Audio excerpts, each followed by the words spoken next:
Hi, I'm Dr. Patrice Berry, and I want to tell you a story. My godmother, also known as Nan, her real name is Thelma Rainey. She was married to the pastor of our church, Pop, Reverend Ross Rainey. Anyway, she could cook. Her meals were legendary.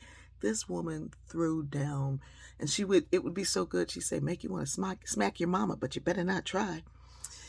It was Her food was amazing. And because I was her godchild, which happened after I joined the church and became close and what have you. Anyway, to have somebody like that as your mentor, as your food mentor, as your cook mentor was amazing.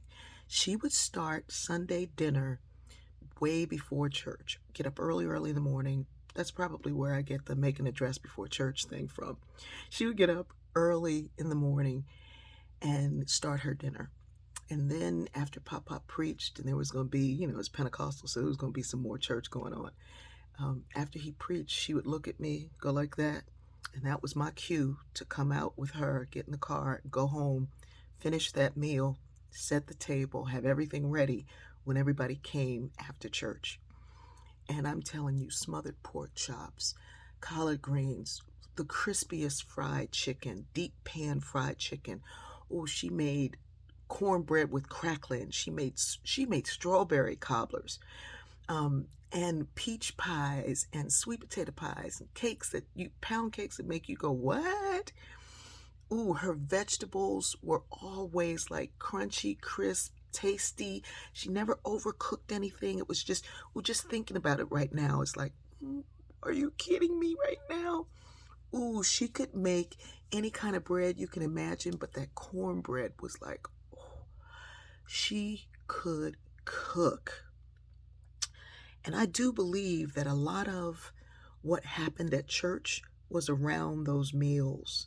The women in our church would cook downstairs sometimes, and they'd sell those dinners, and sometimes during the week and sell those dinners, and they would pay for a bus for us young folks to be able to go to one of the amusement parks or to a choir festival or anything. Those meals paid for it.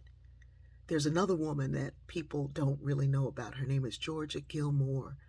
During that Montgomery bus boycott, Miss Gilmore, who had originally worked at a lunchroom, like a cafeteria style lunchroom, she got fired because she stood up for the rights of black folks. And when her boss said something to her about it, she let them know what for. Anyway, she said, this is great because it gives me time to do just what I need to do. So she secretly funded the alternative transportation movement that was happening during the bus boycott. That bus boycott lasted over a year. And so people still had to get to work. They still had to do what they needed to do.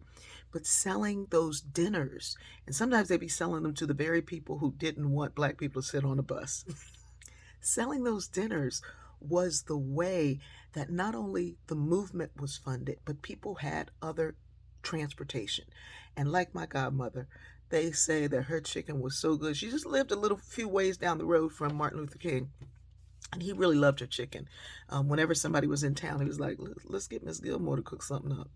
She could cook. And she inspired other women throughout the city to do the same thing. They called themselves the Club from Nowhere because people would ask, how are we paying for this? It came from nowhere. You didn't want to say, you didn't want to tell folks, but Miss Georgia Gilmore, who it was kept secret while she was doing it, we should know her name now. We should know Thelma Rainey's name.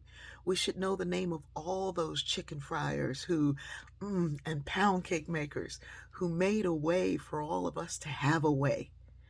They weren't just for people like me. They made a way for everybody. I love you. There's history in your own backyard. Find it.